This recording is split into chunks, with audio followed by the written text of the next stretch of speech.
નમસ્કાર વિદ્યાર્થી મિત્રો, એજ્યુટેકનો ચેનલમાં આપનું સ્વાગત છે। આજે આપણે ધોરણ 8 વિષય ગુજરાતીની સ્વ અધ્યયન પોથીમાં પાઠ નંબર 17 ચિત્તનું શીદને ચિંતા ધરે તેના તમામ પ્રશ્નોના જવાબની સમજ મેળવીશું।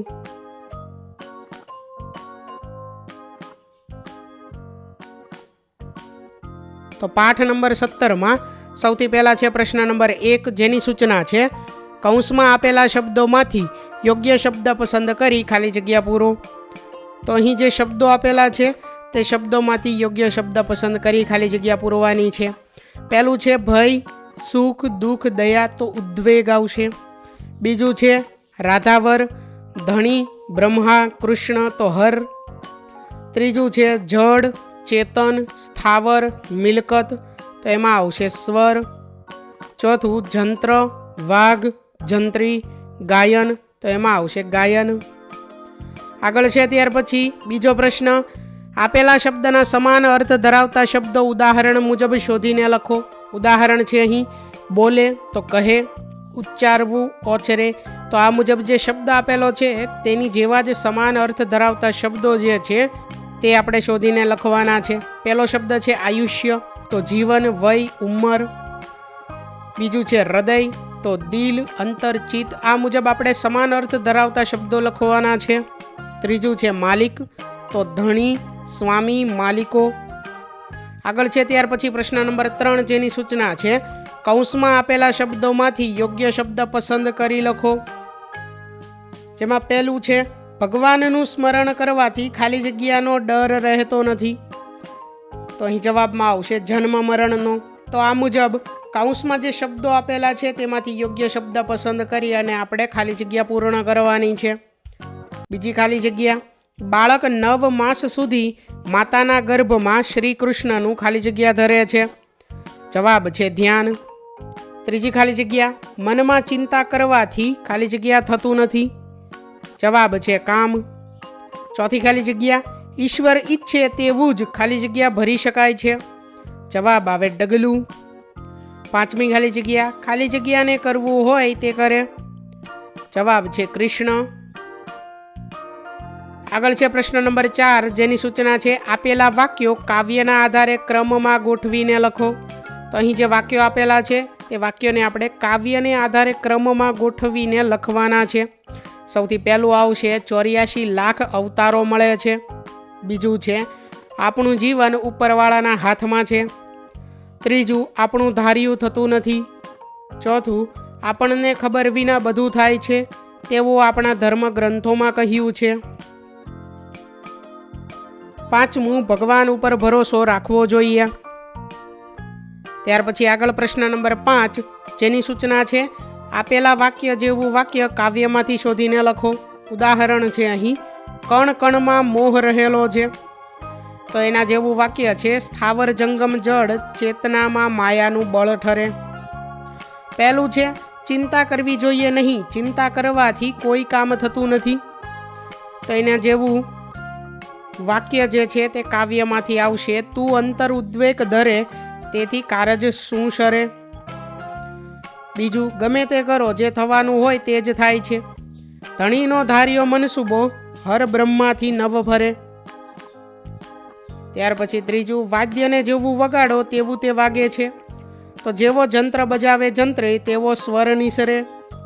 ચોથું વિધાન આપણું ધાર્યું થતું હોત તો દુઃખ આવે જ નહીં, તારું ધાર્યું થતું હોય તો સુખ સંચે દુઃખ હરે। ત્યાર પછી આગળ પ્રશ્ન નંબર 6, જેની સૂચના છે આપેલા શબ્દો સામે સાચા વાક્યો લખો। વિચારે ખરે, તો અજ્ઞાનતા અને અહંકારના વિચારો ખંખેરી નાખો। ત્યાર પછી બીજું છે શું સરે, તો મનમાં ચિંતા રાખવાથી કામ થતું નથી। ત્રીજું શીદને ડરે, તો કૃષ્ણ મારી સાથે છે, મને તેના પર વિશ્વાસ છે। ચોથું ડગલું ભારે, તો ભગવાનની મરજી સિવાય જરા પણ હલી શકાતું નથી। આગળ છે ત્યાર પછી પ્રશ્ન નંબર 7, જેની સૂચના છે ચિત્ર સામે કાવ્ય પંક્તિ અને અર્થ લખો। તો અહીં જે ચિત્ર આપેલું છે તે ચિત્ર સામે આપણે કાવ્ય પંક્તિ લખવાની છે અને તેનો અર્થ લખવાનો છે। તો કાવ્ય પંક્તિ છે કે દોરી સર્વની એના હાથમાં, ભરાવ્યું ડગલું ભરે. તો એનો અર્થ છે કે આપણું જીવન ભગવાનના હાથમાં છે અને તે જે ઈચ્છે છે તે જ થાય છે. ત્યાર પછીનું બીજું ચિત્ર છે હાથીનું. તેની સામે અહીં કાવ્ય પંક્તિ આવશે, જનાર વસ્તુ એની પેરે જાશે, જયમ ગજ કોળું ગળે. કે જે વસ્તુ જવાની હોય તે સહજ રીતે જ જાય છે, જેમ હાથી સરળતાથી કોળું ગળી જાય છે. ત્યાર પછીનું ચિત્ર છે નાળિયેરનું. તો એની સામું કાવ્ય પંક્તિ આવશે, થનાર વસ્તુ થયા કરે, યમ શ્રીફળ પાણી ભરે. તો જીવનમાં જે થવાનું હોય તે સહજ રીતે થાય છે, જેમ નાળિયેરમાં સ્વાભાવિક રીતે પાણી ભરાય છે.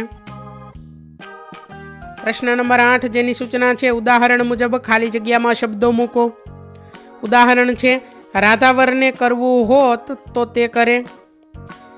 પહેલું છે ખાલી જગ્યા, એની અંદર આવશે હર, એટલે હર બ્રહ્માથી નવ ફરે. અને બીજું છે શિવ, ખાલી જગ્યામાં તો શિવ બ્રહ્માથી નવ ફરે, આ રીતે.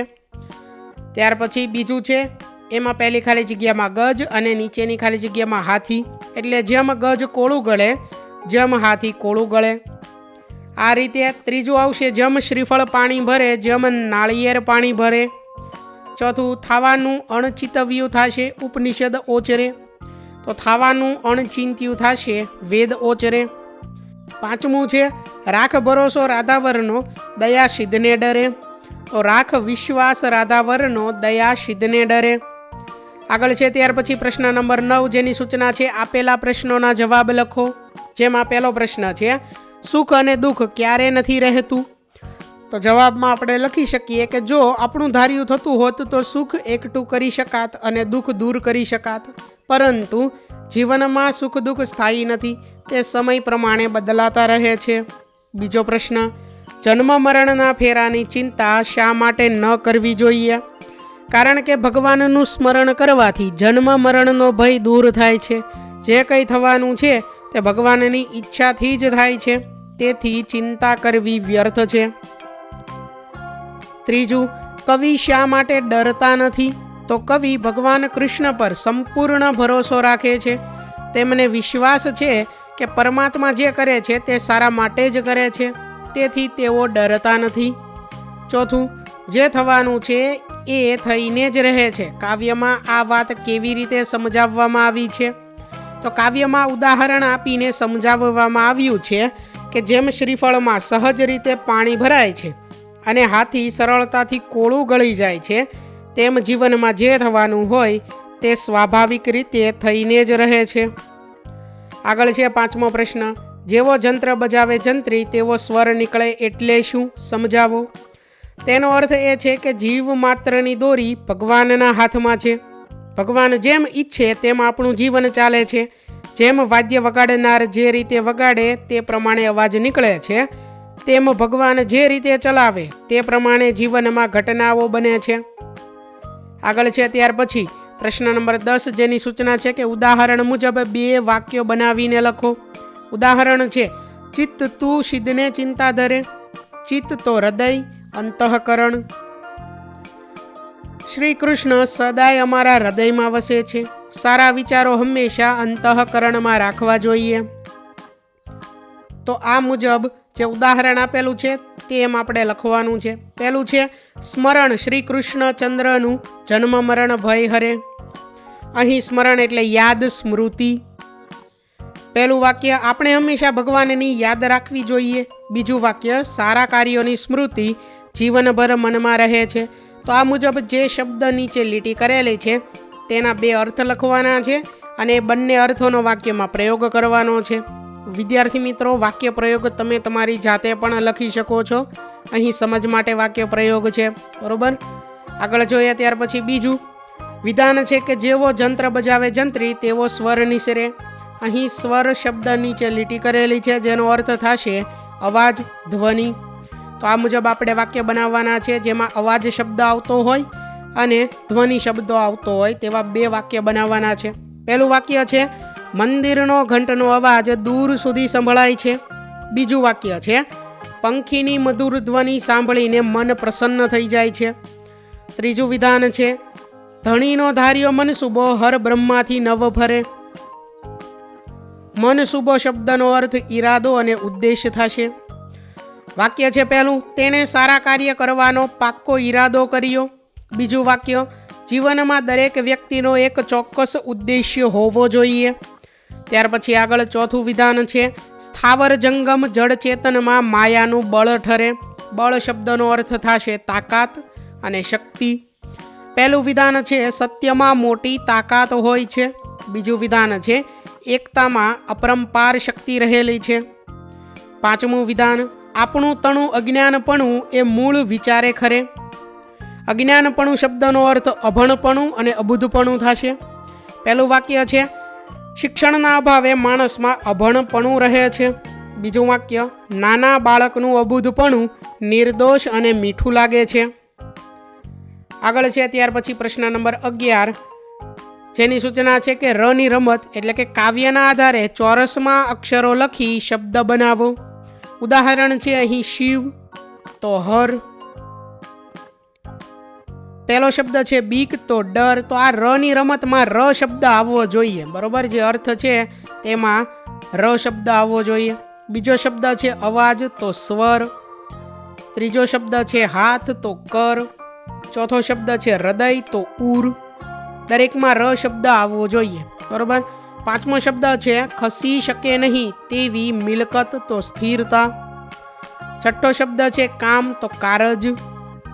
સાતમો શબ્દ ખ્યાલ તો ધારણા. આઠમો શબ્દ યાદ તો સ્મરણ. નવમો શબ્દ છે પડદો, તો અહીંયા આવરણ આવશે, બરોબર.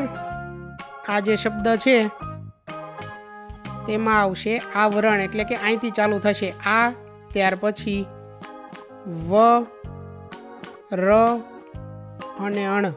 રિવર્સમાં લખેલો છે, આ રીતે લખવાનું છે, અહીંથી આ બાજુ જવાનું, બરોબર. આવરણ શબ્દ છે આ, ખાસ યાદ રાખજો. પડદો એટલે આવરણ, આ શબ્દ નથી. ત્યાર પછી 10મો શબ્દ છે 84 લાખ ફેર તો 84 ફેર.